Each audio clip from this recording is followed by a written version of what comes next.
What is up, Z Fighters? It's Manga Adventures, and I got a new what if for you today. So enough introductions, let's jump right into it. So what I would like to establish first is the backstory of this android. In Fighters, everything is jumbled and there's nothing concrete. So I'm gonna do my best to mix the two concepts. Android 21 is the wife of Dr. Gero, so it's safe to say they're in the same age range, meaning she's an old lady. Her contribution to the original Dragon Ball would be she was also a head scientist for the Red Ribbon Army like Gero, and even helped create Android 8.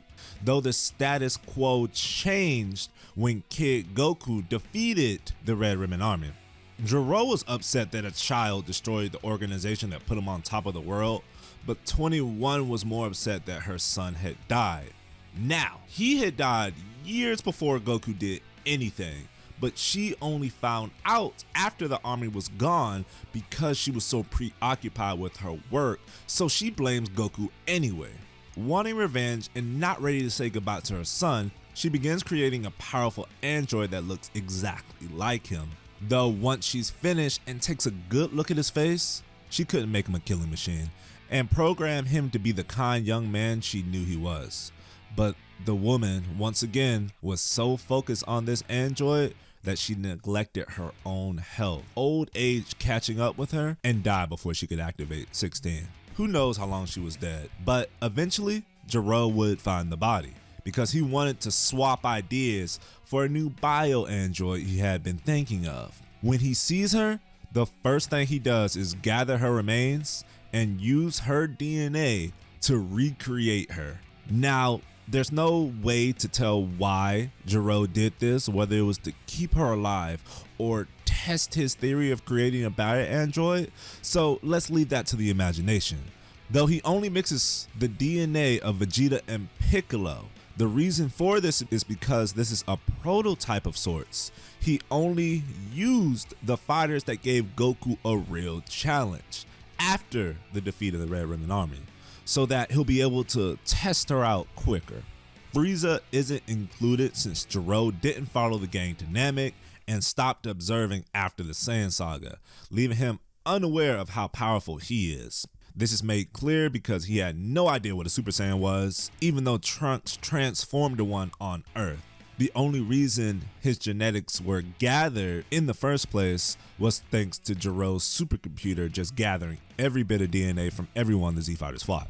To make sure her body is perfect for battle, he rapidly aged her up to adulthood, and because he's only mixing 3 sets of genetics and not all of the Z-Fighters, this process is done much quicker, only taking around 4 years.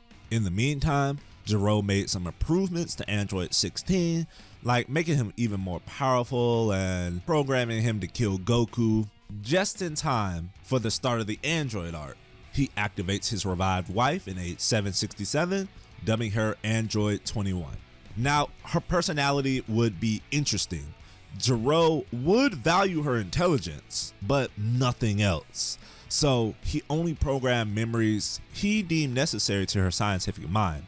So a lot of 21's life was just empty spots. Her childhood completely gone, though that's not all she got. The Saiyan's natural drive to find and fight strong opponents, and since she has Vegeta's specific DNA, a strong sense of pride in everything she does and a superiority complex. As for what she got from Piccolo was his total disregard for anything besides victory. This is pre-training Gohan Piccolo. Now, disclaimer, since many people clicked off the last time I did this, we are starting in the future timeline, meaning Goku has already died of the heart virus before the androids arrive. The first thing 19, 20, and 21 do is attack a city to get the attention of the Z-Fighters. The first one to reach them was Yamcha, and just like the present timeline, he gets a hole in his chest. But since no one was prepared for this attack, when Krillin comes to get his body, he can't get him to a Sensu being fast enough. The ones left to fight were Piccolo, Tien, and Gohan. Now, as we know, without the heads up of the androids coming, everyone will be much weaker. Piccolo didn't train with the Super Saiyan Goku, and Gohan didn't train at all, focusing solely on studying. so there's no way they can beat 19. Though maybe if they work together, they can stall them long enough for Vegeta to show off his brand new Super Saiyan form. Vegeta easily beats 19, but all this does is excite 21, whose Saiyan genes wants to fight this legendary transformation. Gero uses his opportunity to escape while 21 rushes at Vegeta, asking him a question. How did you get this strong? Our data say you shouldn't be near this level of strength. A cocky Vegeta is proud to announce how he achieved this form, saying he trained at over 300 times Earth's gravity as he blocks all her blows with ease, before blasting her with a big bang attack, not seeing the woman as a challenge in the slightest, especially since she's only as strong as Vegeta was back in the Saiyan saga. Shocked at the absurd statement, 21 is unable to stop the blast and tries her best to move out the way, but it still takes off her arm, causing her to scream in pain before falling over. Vegeta thinks she's good as done and flies off to find Gero, but this will be tough since his energy can't be sensed. Though unknown to him, thanks to Piccolo's DNA, 21 is just fine, regrowing her missing body part as soon as the prince left, and makes a beeline to the lab, knowing she can't beat Vegeta even with the slight Zenkai she received after that beatdown. When she arrives at the lab, Gero has just activated 17 and 18, but things aren't looking too good. The two are already ready to revolt after what the doctor has done to them, having already taken their self-destruct remote. Gero orders 21 to stop them, but before she does, she asks a question. Do you also have a remote for me? And if you do, I'll only help you if you give it to me. Gero becomes furious, saying that's none of your concern, before 17 kicks his head off. Wrong answer. 21 mocks, though a slight sense of grief fills her body, but she's able to shrug it off thanks to seeing the pod for Android 16, feeling an overwhelming urge to activate him. And once she does, she can't help but to stare at the android for an awkward amount of time. This moment is broken up by Vegeta firing a blast that destroys the lab. 17 and 18 survive no problem, but 21 is saved by 16. Vegeta was able to track the energy of the bio-android 21 and is ready to prove himself as the strongest Saiyan, but is quickly bodied by 18, who breaks his arm. With his pride broken, all 4 androids now decide what they want to do with their lives, leaving the prince to grieve for his lost pride.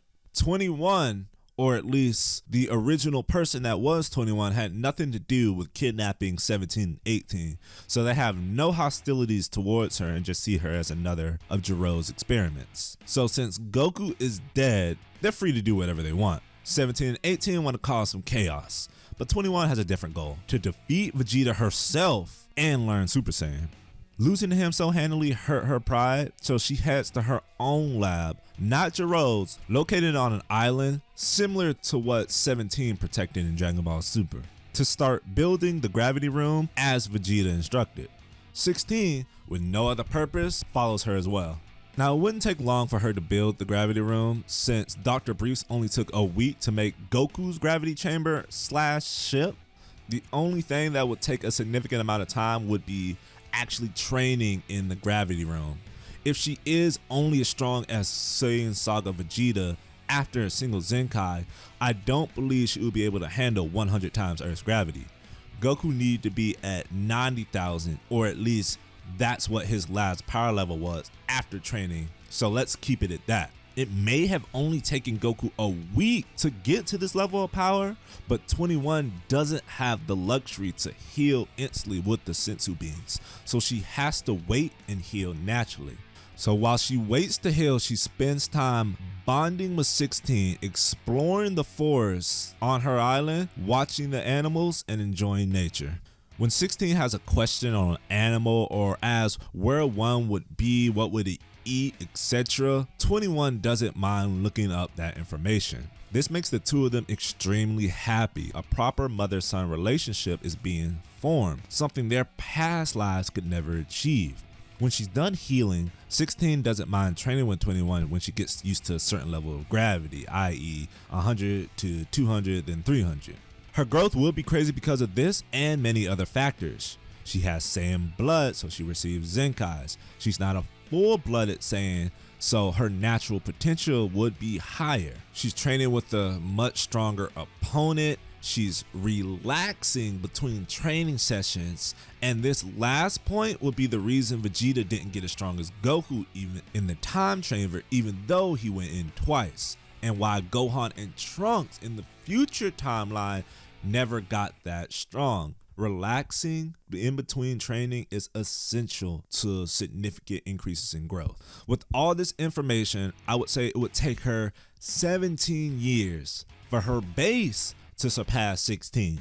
She probably could have done this sooner if she learned Super Saiyan, but at this point in the series, that form is achieved through a strong emotion or desire, and 21 doesn't have that yet. Yes, she has the drive to defeat Vegeta, but that's it. Plus, who knows how fast a person with only a third of Saiyan blood can grow, whether it's the same as a half, a little less, or a little more.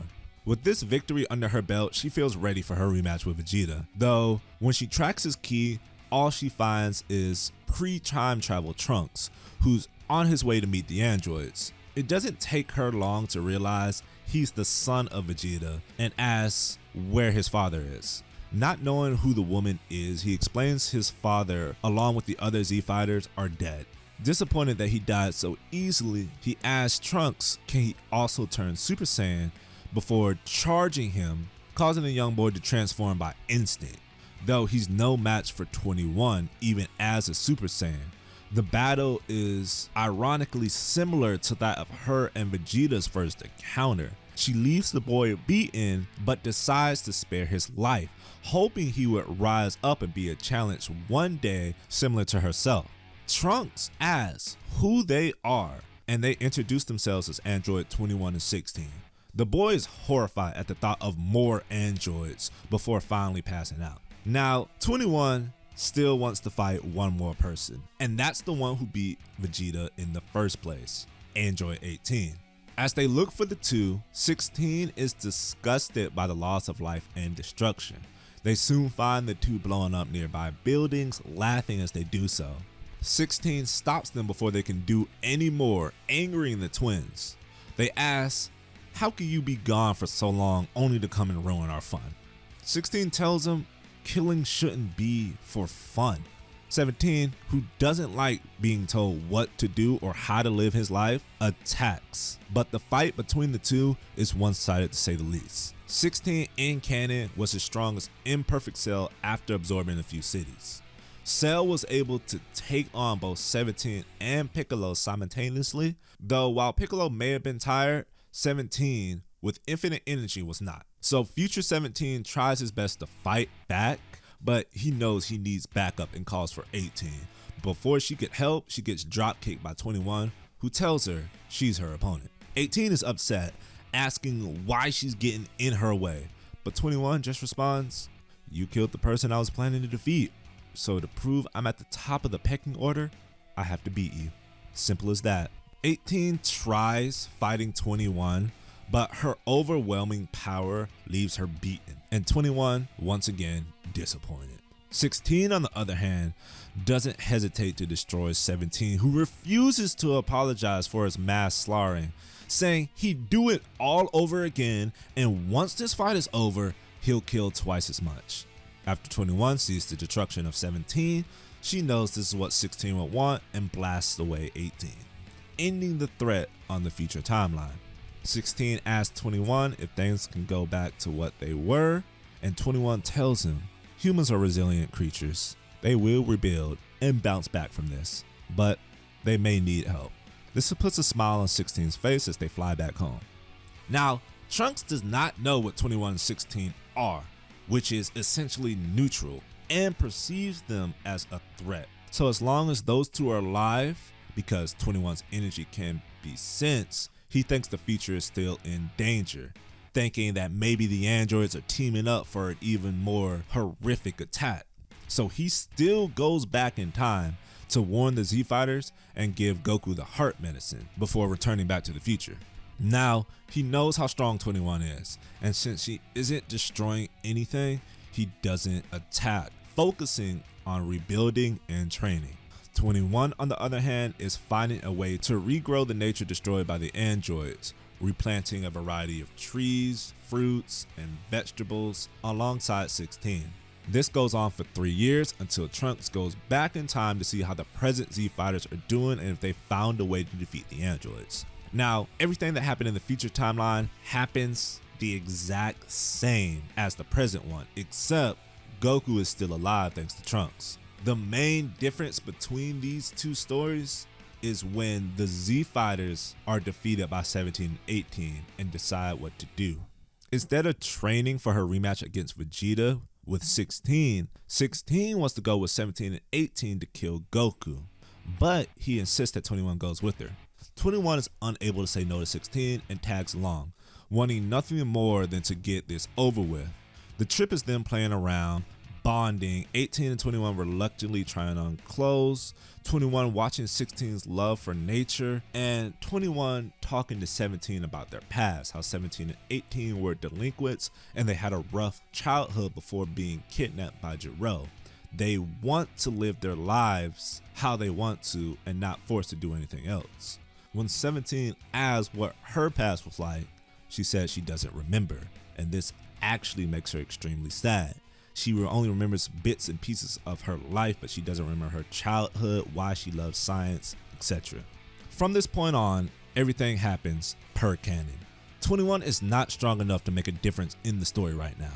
The Z Fighters train in the time chamber, Piccolo fights 17 after freezing with Kami, only for the fight to be interrupted by Cell, who manages to absorb both 17 and 18 to become perfect.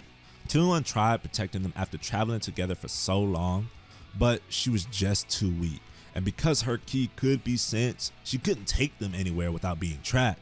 Though Cell doesn't kill anybody after achieving his perfect form. Instead, he wants to hold a tournament so the whole world can see his greatness, giving the Z Fighters 1 week to prepare. 21 takes this time to repair and improve upon 16, who was injured trying to face semi-perfect Cell. So she doesn't have time to train herself, which she doesn't mind as long as 16 is okay. She apologizes to him for letting 17 and 18 die, knowing they were good people and feeling absolutely helpless, but promises that nothing like that will happen to him. The day of the tournament arrives. 21 is honestly there for moral support. Goku fights a heavily suppressed Cell until he swaps out with Gohan. Cell thinks this is a joke until Goku explains that he's gonna be in trouble once that boy is pushed. So to test this theory, Cell creates Cell Juniors to terrorize the boy's friends and family. 16, wanting to put an end to it all, tries self-destructing alongside Cell, though he didn't realize 21 had taken out the ball, not wanting him to throw away his life or be detonated by anyone else. This causes him to get decapitated, though 21 is able to retrieve the head. But when she does, he demands to be brought back into the battle to relay a message to Gohan. 21 of course refuses, which is the first time she's ever said no to him. But 16 pleads with her, saying this needs to be done and that she has to trust him. With her hands tied, she heads into battle, and 16 tells Gohan he has to fight to save everyone and that this is the right thing to do, so drop your restraints. Cell didn't like how he was being interrupted and blast a hole through 21, causing her to drop 16's head, which is crushed by the bioandroid. This triggers not only Gohan to turn Super Saiyan 2, but Android 21 to turn Super Saiyan as well. Piccolo cells, allowing her to heal and receive a Zenkai. Though, even with a 50 times boost, she stands no chance, but Gohan is there to clean up. He easily beats Cell, though Goku died because the boy was drunk with power. With the tournament over, the Z Fighters go to the lookout and wish back everyone killed by Cell. The saga is over and the group goes their own ways. 21 decides not to rebuild 16 to prove he was alive and not just a machine. She instead gives him a proper burial. With nowhere to go, Bulma offers her a job at Cap's court. That way she can use her scientific mind and train with Vegeta, who's close by.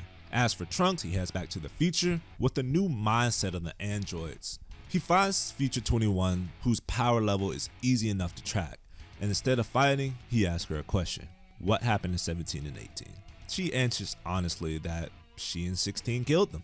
He's relieved to hear this and thanks her for saving this world. Maybe they can work together, but she immediately refuses, having no reason to work with anyone weaker than her. Trunks realizes what she's implying and turns Super Saiyan. This surge of power puts a smile on her face.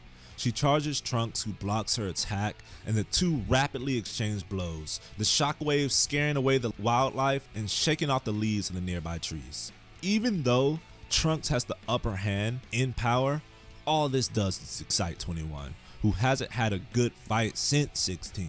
To prove she's not holding back, she launches a big bang attack courtesy of Vegeta's DNA, but Trunks counters with his burning attack. The two ball-type energy blasts collide, causing a huge explosion. Trunks uses the smoke as a cover to land a decisive blow. All 21 could do was laugh. She was afraid that she would be the strongest fighter, and her Saiyan blood was craving a new battle other than 16. She agrees to work with Trunks to rebuild society as long as the two spar together whenever she so pleases, and 16 comes with her. Trunks doesn't see a problem with this, and 3 years pass before the appearance of Imperfect Cell, which is an easy fight for Trunks, saving the future timeline for now at least. This will end part 1 of this What If. It was more fun to write than I thought and came out so naturally, so don't be surprised if part 2 comes out soon, though no promises. Still, nobody really likes this idea from what I've seen in the What If community, so I don't expect this to get many views. But this is also the reason that I made it, because I have to make new What Ifs. Because not just my Bella idea, but my baby idea were used by a more popular What Iffer before I even got a chance to do them. So I had to scrap both ideas when I was just about to upload each. So that's why it's been a while since I made a video. You know, it's my fault for, sitting on the idea too long and not busting out videos. So for now, I'll try to finish the list of my What If polls. I'm half done with each of them, so hopefully they're done before someone else does them again. But that's it for that rant, and I'll just end this video with power scaling rant. It just doesn't feel right if I don't do that. So here's why 21 was so weak. Cell was only as strong as Frieza when he was first born, i.e. the strongest DNA he had. So the same concept would be used with 21. Vegeta was the strongest DNA that was inside her, so her power level was only equal to his. The only reason Imperfect Cell got so strong because he absorbed, I think, 4 cities. Hopefully that's easy to understand, and I hope you liked the video. Can't wait to see you on the next one.